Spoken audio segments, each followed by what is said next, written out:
Hi,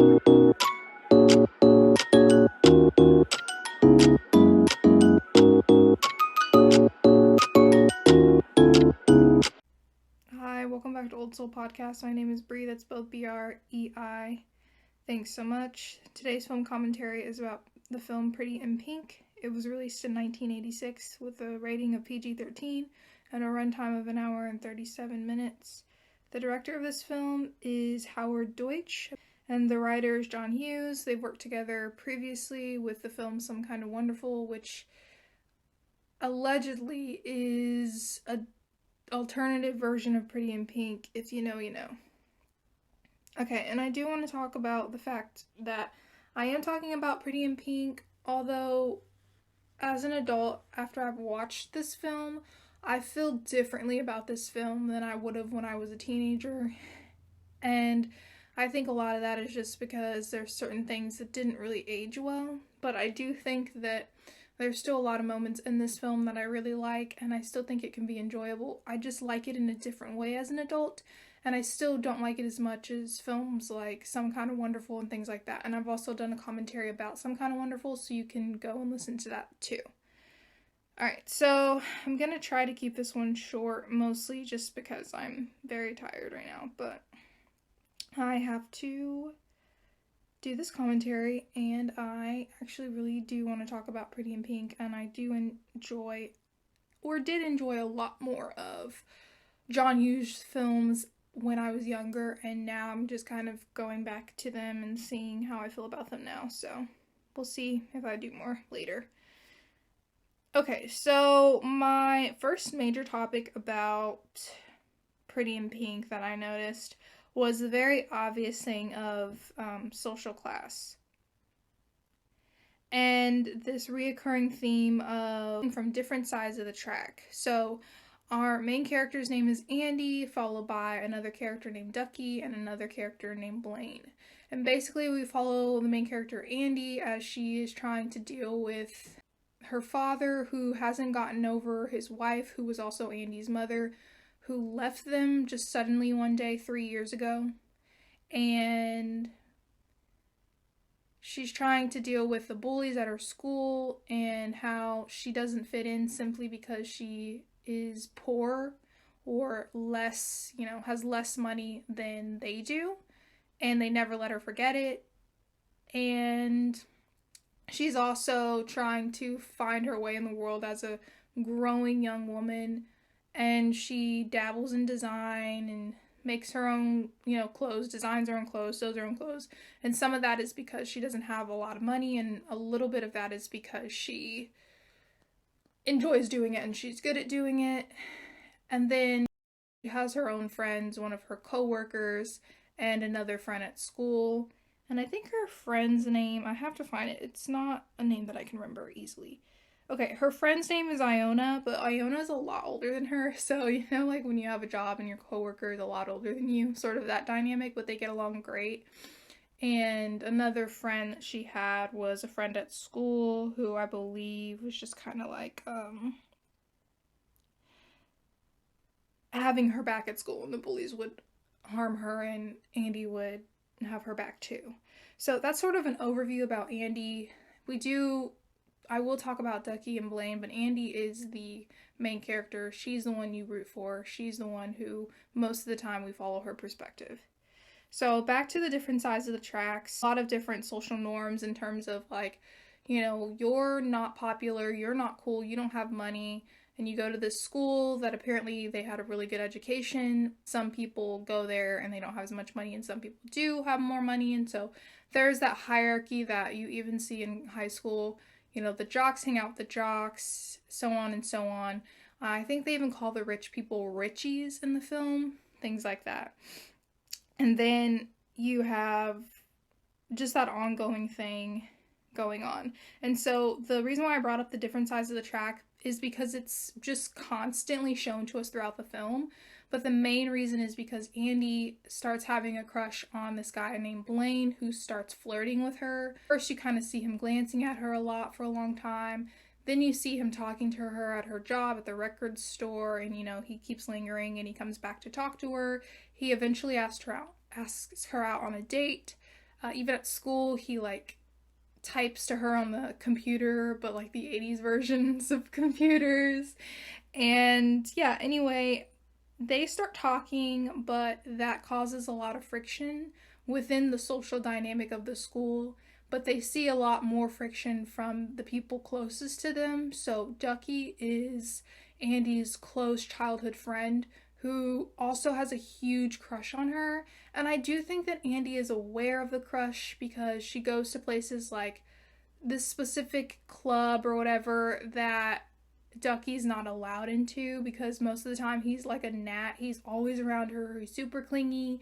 And I think there's a point of her that a piece of her that deals with him because she does genuinely like him, and she even says that in the film. But you can see that she's getting really irritated with his crush when she's made it very clear that she wants to keep him in the friend zone. And there isn't even a point where he confesses to her that he likes her, and that doesn't go well. And you see a lot of his jealousy and a lot of his bad behavior. And I'll talk about that later.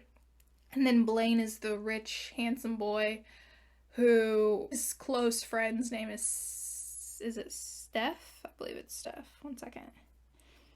His close friend Steph is really, really rude, and clearly he's the bad guy. Clearly he's like one of those fuck boys that's never been told no. He has money, he has good looks, and he's been flirting with Andie for a very long time, and she keeps ignoring him, but you can tell that he doesn't really like Andie. He likes the idea of Andie. He wants to be around Andie. He probably wants to sleep with Andie, and then he wants to throw her away like she's garbage. That's basically the energy that Steph gives. And he's upset and also jealous because he wonders why Andie's giving Blane a chance and not him, even though he doesn't admit it until Blane calls him out on it. And he really, really shits on Blane for a long time. And so that's the basis of this film, and I just wanted to start off with the theme of the different tracks from different sides of the track, because that's a reoccurring thing and it connects directly to the main plot of the film. Okay, and then the other main topic that I'm going to delve through is the love triangle trope. So it's a trope because, like I described before, Andie likes Blane, Blane likes Andie, and then Ducky likes Andie. And, you know, Steph also likes Andie, but he doesn't get as much screen time as Ducky does, so I kind of don't include him, because no one else likes Steph. So, and no one else likes Ducky, but, you know, Blane doesn't ever really click with Ducky until the very end, and that's still very little. But Andie does like him, although it's just as a friend, so I consider that a love triangle. And so, like I said before, Blane is the rich, popular boy trying to break out of his, like, sort of normal routine and be away from the people he once considered friends, who he held at a higher standard than eventually he decided they shouldn't be on because they're actually pretty terrible people. And he starts to get afraid of what being with Andie will mean eventually. He takes a chance, however, with Andie, and despite, you know, a lot of the pushback, but he does eventually give up on her midway, and I think a lot of that is just the pressure coming from Steph and other people around them that are in Blane's sort of social circle, and he even takes Andie to certain parties and stuff that he has with his other rich friends, and they treat Andie terribly, and Blane does stand up for her in his defense, but eventually he gives in to those things, and, you know, it starts to fall apart toward the end. Now, again, if Blane hadn't completely... Okay, let me go back. So, there's a point where after that party and after a lot of friction, even though they did decide to make it work, and then they stopped because Blane decided, like, oh, this isn't gonna work, my parents aren't gonna like you, you know, Steph's right, this isn't worth it, or whatever, he basically ghosts Andie. And he won't answer any of her phone calls, he avoids her at the school, and there's sort of this climactic moment where he only admits to his faults with Andie after she confronts him. And also, I should also mention that he asked Andie to go to prom with him, and so another reason why she's calling him is because, well, they were sort of dating at this point before he ghosted her, but also they were supposed to go to prom together, and he basically just threw her away and pretended like nothing happened without actually talking to her about it. And now she doesn't have a date for prom. So that's why she goes and ultimately confronts him, because she knows he'll never do that. And so he sort of throws, I don't know how else to explain it. He just throws her away, like, whatever, it's done. But he doesn't even actually admit to anything or take accountability until Andie's literally screaming in his face. Now,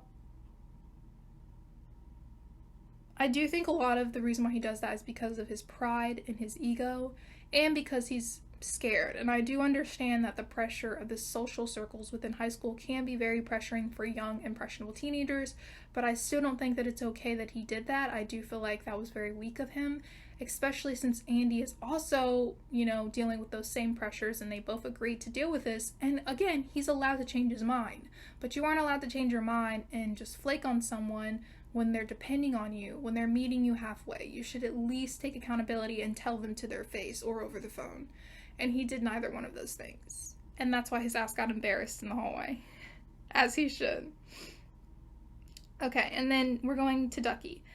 Ducky very obviously has a crush on his best friend. I suppose we should label him as such. They, a crush that sometimes seems cute and simple, but Ducky is often dismissive of Andie in a sense that he doesn't listen to her. He just cracks jokes. He sometimes even makes very sexual, inappropriate jokes, not just to Andie, but to other women, and it makes me uncomfortable, and I don't like it because it's not funny and it's not cute. He gets jealous all the time, and you see a lot of moments where he gets very inappropriate and rude. He even has a forced, non-consensual kiss with Iona at some point, and Iona's really shocked and like, what the fuck's going on?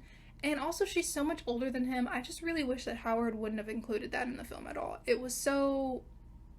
It's something that a teenager would do, like, oh, I'm gonna kiss this girl to make this other girl jealous, but I don't believe that Iona should have been the one that he kissed, and I still feel like not getting someone's consent is always wrong. So I really hated that. It did not age well. I just had to talk about that.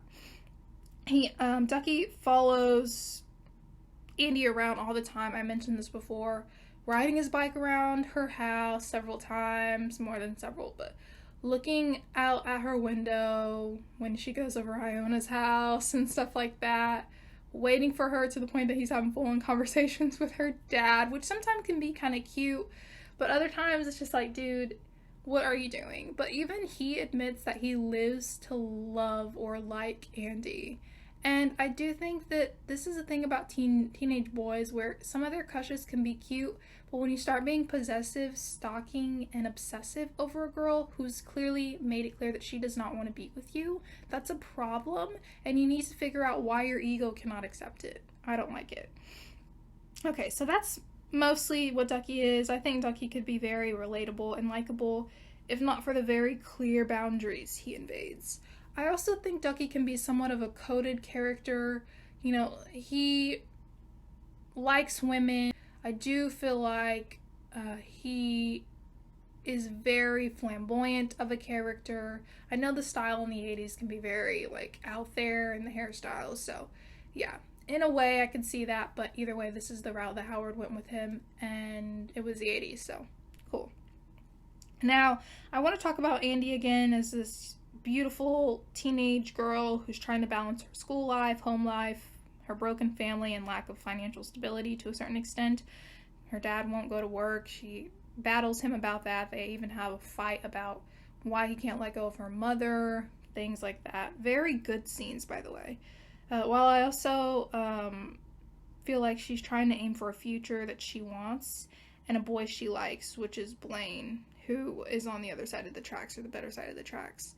I do also want to mention that it isn't just the social norms and all the things going on in her home and outside of her home, but there's even adults who are putting certain labels and standards on Andie that they shouldn't be. So you see a scene between her and the principal after she gets in trouble for being rude to one of her bullies in self-defense, but the bullies rarely ever have any real repercussions. However, there is one teacher that had her back closer to the beginning of the film, but I just think it's, with someone who has so much power and to be an adult, to not really have her back, it really does show something that does tend to happen in schools a lot more than it should. So I just thought that should be mentioned about one of Andie's hardships within her life.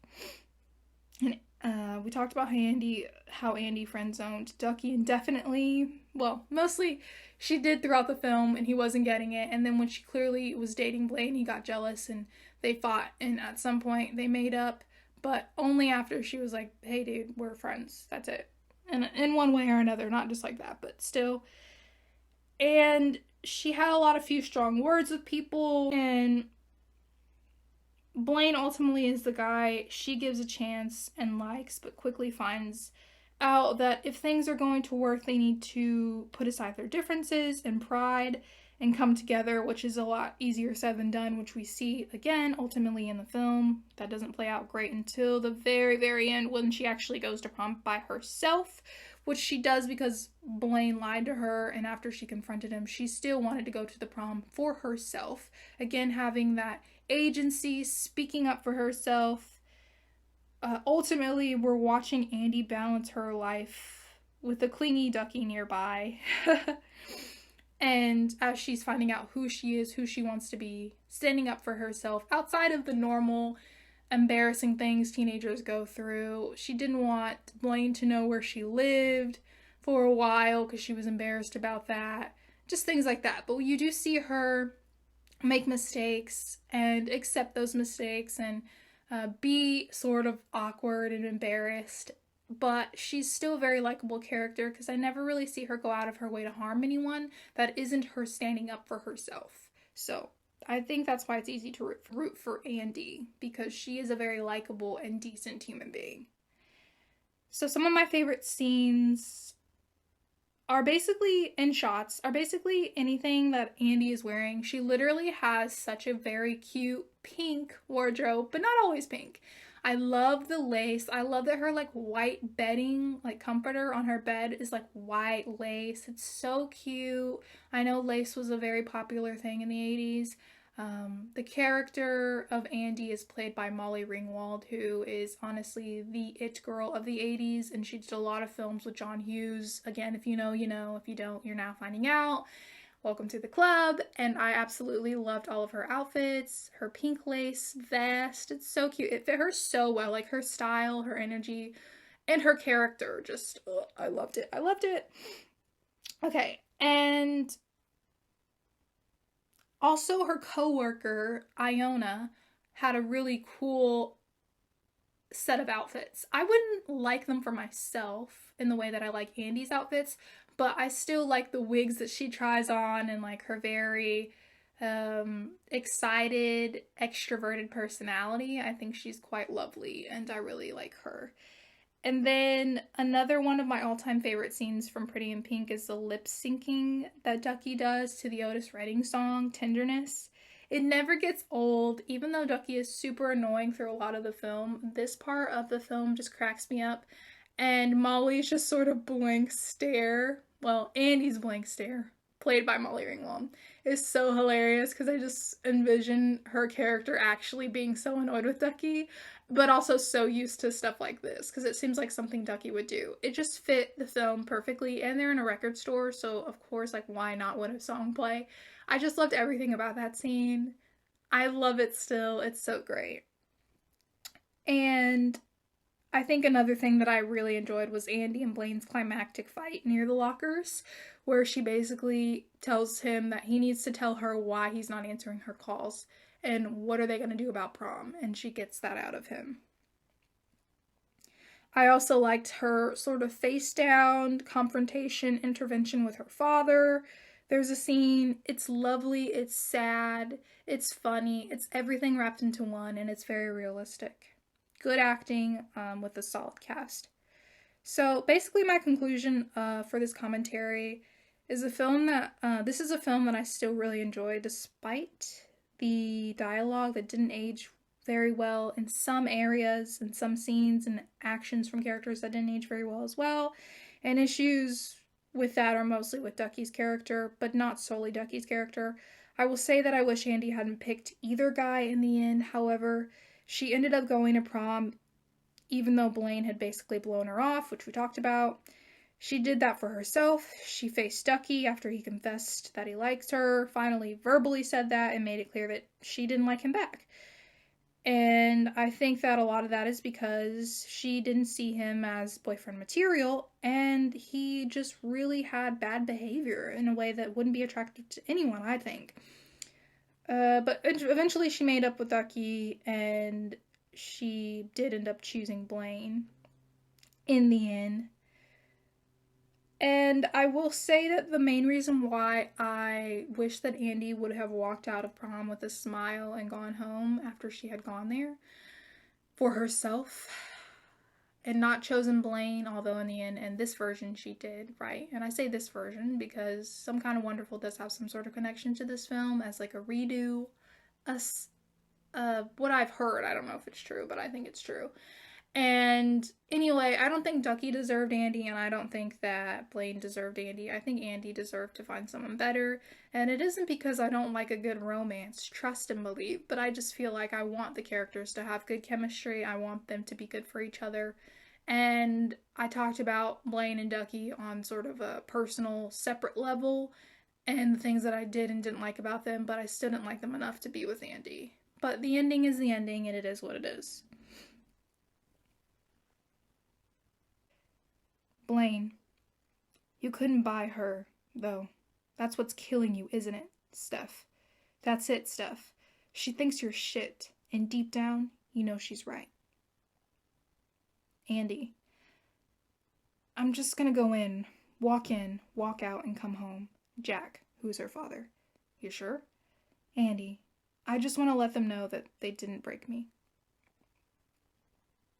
Andie, you know, you're talking like that just because I'm going out with Blane. Ducky, his name is Blane? Oh, that's a major appliance. That's not a name. Andie, were you here long? Ducky, no, 3-4 hours. Andie, if somebody doesn't believe in me, I can't believe in them.